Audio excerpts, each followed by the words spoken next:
When you have mission alignment and you're creative and flexible, but you show yourself as really trying to make it happen, that can often be the difference between a partnership that really takes off and one that never is forged or comes to reality.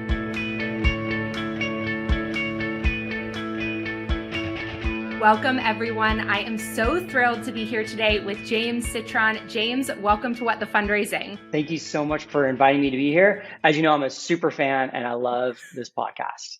Thank you. I have been so appreciative of all your support from the very beginning. Tell everyone a little bit about you and what brings you to your work today and our conversation. I'll share a little bit about my journey and why I do what I do. So I like to joke that I'm a serial entrepreneur that for many, many years was trying to build for-profit tech companies. And two things just changed my whole worldview several years ago. At the time, so we're talking about 7-8 years ago, almost 8 years ago to this day, my wife and I had our first baby. And before it was okay and acceptable to do so, I told my wife I'm going to take a month paternity and just spend as much time as I can with our son. And during that time was just a period of incredible introspection, obviously a life-changing moment, as every parent can attest to. I started at that moment thinking about, what is my future? What really matters to me? My company at the time was a big text messaging company. We were sending billions and billions of text messages company. Billions of text messages, had hundreds of employees, one of the biggest text messaging companies in our industry. And so President Obama, when he wanted to send out a text message to millions of people, they would use our platform. But this little tiny nonprofit emailed me and said, James, I need a text messaging platform that will save lives. And I'm like, what are you talking about? I don't know if you know this story, Mallory. Do you know what happens if you're a kid in crisis and you text 911 from your cell phone? What happens? The sad story is, at the time, absolutely nothing. And so there's a story of a young girl who is being abused. And because text messaging is a language of today's youth, they don't pick up the phone and dial 911. This young girl texted 911 for help, and no one was on the other end to help her. So this incredible nonprofit leader had heard this story and said, I have to go solve this. But she wasn't a tech person. She knew that she could go solve this, but she needed a technology platform to go help her. That nonprofit leader was Nancy Lublin, who was the founder of Do Something and then started Crisis Text Line. And she chose my text messaging platform. So here I am cradling my son, thinking about what my legacy was. And this little nonprofit, we're sending billions of text messages through my company, but I saw this little nonprofit launch on us and literally one message, 10 messages, 100 messages go out. And I realized it wasn't the reason that we started this text messaging platform, grown and gotten big, but a byproduct of what we built actually was truly helping and saving lives. So I said at that moment, because I'm a passion, crazy technology entrepreneur, whatever I do next, I'm going to build a tech for a good company whose sole mission is to uplift and do better. And so that's what led me to Pledge. I love hearing that story, and tell everyone a little bit about what Pledge does and some of the elements of Pledge's infrastructure that you're the most excited about.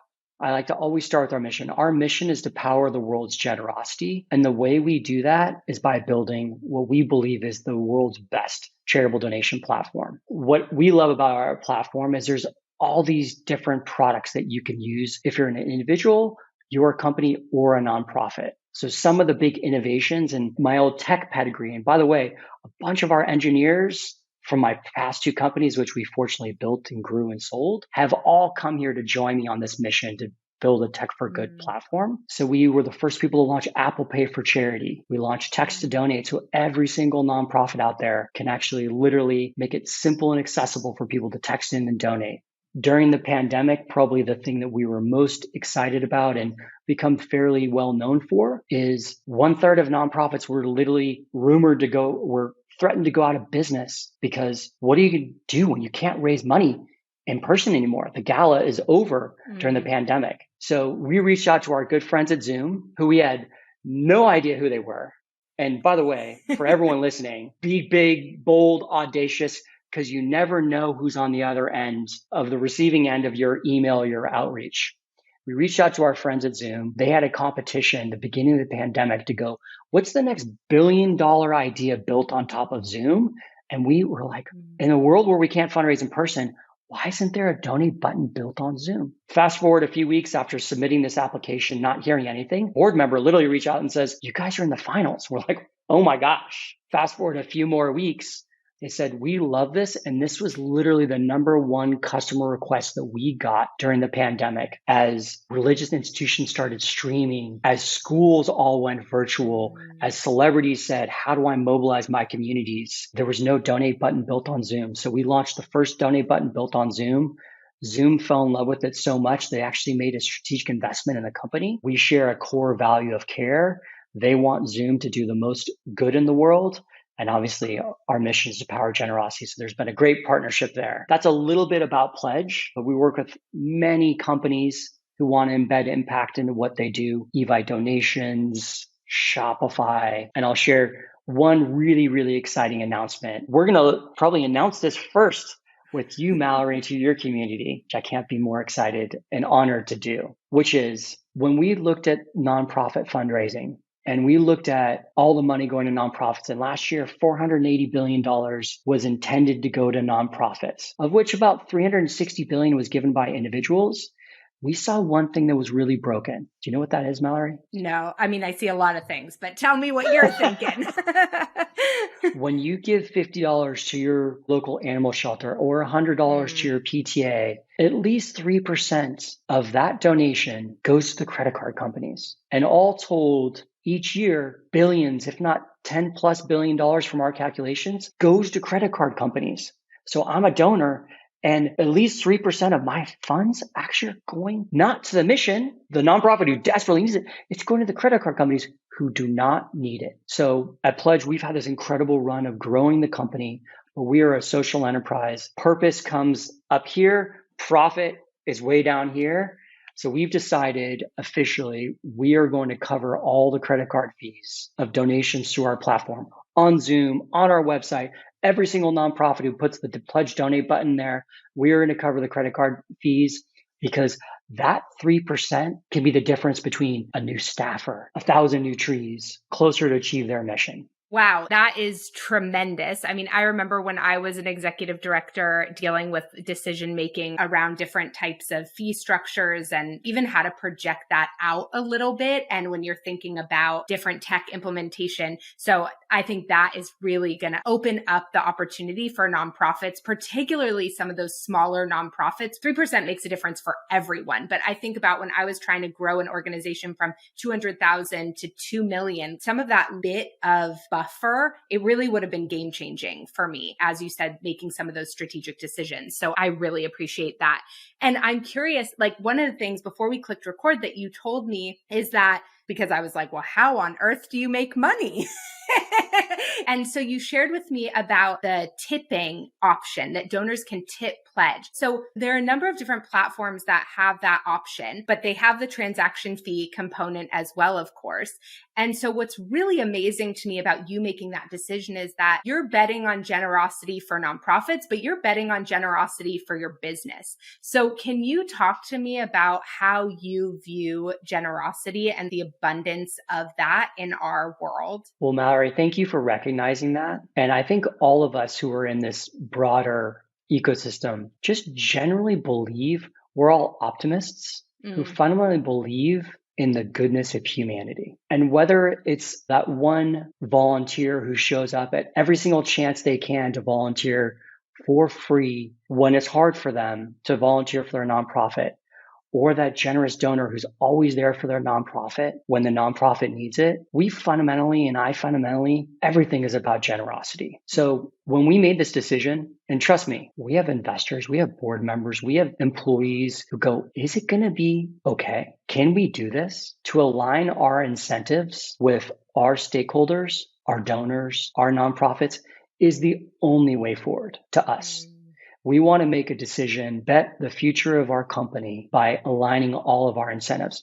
And we think it's the right thing. When nonprofits do better, when donors actually have radical transparency of where their dollars go, that's going to uplift Pledge, ultimately lead to more dollars and more impact, which is our mission. Everything to us isn't about how do we eke out another margin point. To us, we make decisions by what is going to do best for our nonprofits. How do we generate more income for them? I really appreciate that. And I want to go back actually to something you said when you were giving the overview of Pledge around the embed impact, because one of my favorite elements of Pledge is your Give and Grow app and your API integration. So you mentioned Shopify, but basically where you are the checkout partner for so many companies, for folks to be able to select organizations that they're passionate about, for customers to be able to select organizations that they're passionate about. For folks who are listening to this, I talk a lot about creating corporate partnership programs and how to sort of get beyond the gala model and really create longer term strategic partnerships. And to me, Give and Grow is such a core way that I talk to organizations about starting their relationships with corporate partners, because I feel like one of the things that nonprofits spiral around a little bit is, where do we start working together? And to me, especially for companies who have that e-commerce option, it's such a clear way to build a campaign together and to try out working together and seeing how that goes. Can you just talk to me a little bit about your discovery of that solution and what it's been like to watch that grow around us? Yeah. Thank you for recognizing it from your lens as both a former executive director. What we've seen from all these corporations, we work with thousands on Shopify, thousands of merchants are using Pledge's Give and Grow app. When you're running a Shopify merchant or you're running a big brand, they always want to do good. It's just hard. It's complicated.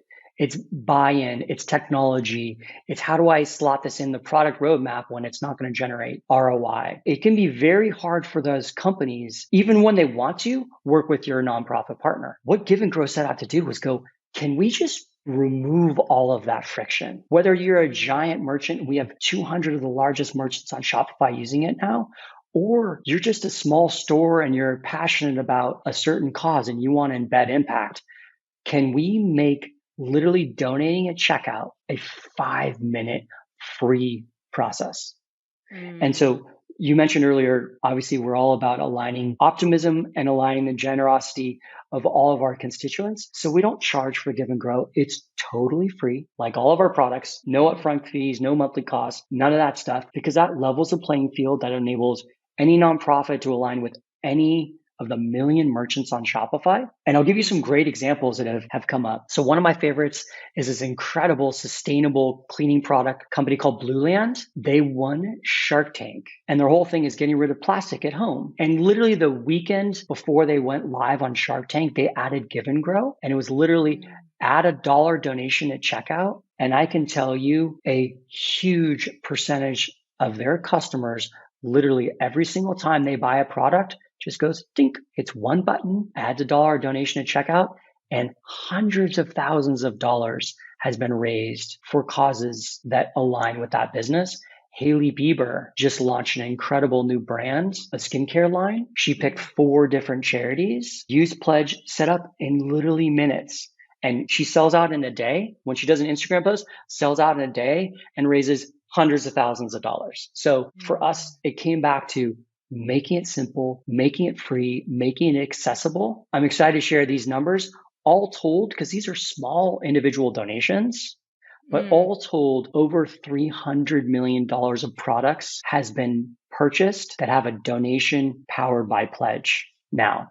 Wow. Oh my gosh, that's amazing. One of the reasons why I think we've always gotten along so well is because I think alignment is such a core principle of both of ours, such a value of both of ours. And at the very beginning of this, when you were talking about reaching out to Zoom and be bold and be audacious, and you never know who's at the other end of the line, you've demonstrated so many innovative partnerships in our space. I mean, I always tell you this, but if you want to look at sort of creativity and business partnerships, you are who I look to. But what you do is that combination of making sure there is alignment and then being bold and audacious and disruptive. So what is your advice to nonprofits who are listening to this around how they tap into that dual approach? Like, what do you tell yourself maybe before you're going to do something bold and scary? Or how do you think about alignment? Just talk us through that a little bit.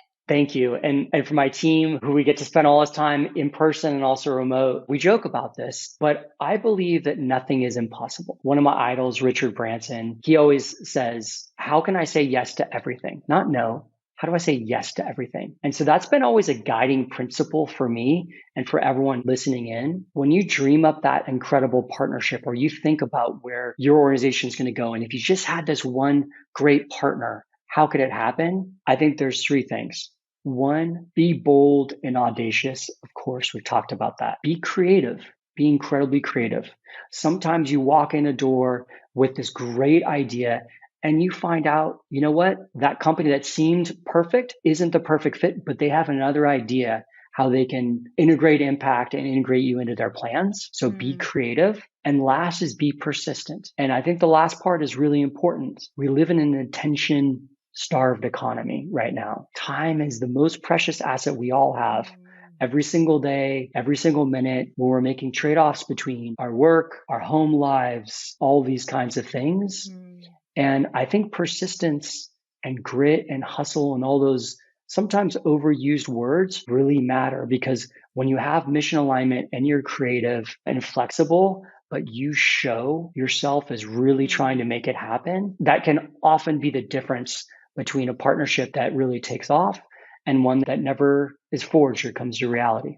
And what do you think about the value for nonprofits of playing big in how they propose working together kind of out of the gate? Because that's the other thing I've noticed about when you launch partnerships or integrations. It's like you swung for the fences. And I'm sure that you've also had plenty of things that haven't worked or people who haven't wanted to build partnerships. And I think that's also important to share with folks and I try to share that a lot too, that when you see these incredible things, what you're not seeing are all the things that didn't pan out sort of behind it. But are you going to these folks and you're giving them the whole big vision and sort of journey and seeing and then scaling back if they need to, but you've laid it all on the field? Or just tell me a little bit about that. Yeah, I think when you deliver the whole playbook, it can be too much. And sometimes you don't know what they're thinking. So if you go too far, here's my 50-page impact report and theory of change about how we should all work together, it's too much. And the other side of these corporate partnerships often start, even though they're big and bold and audacious,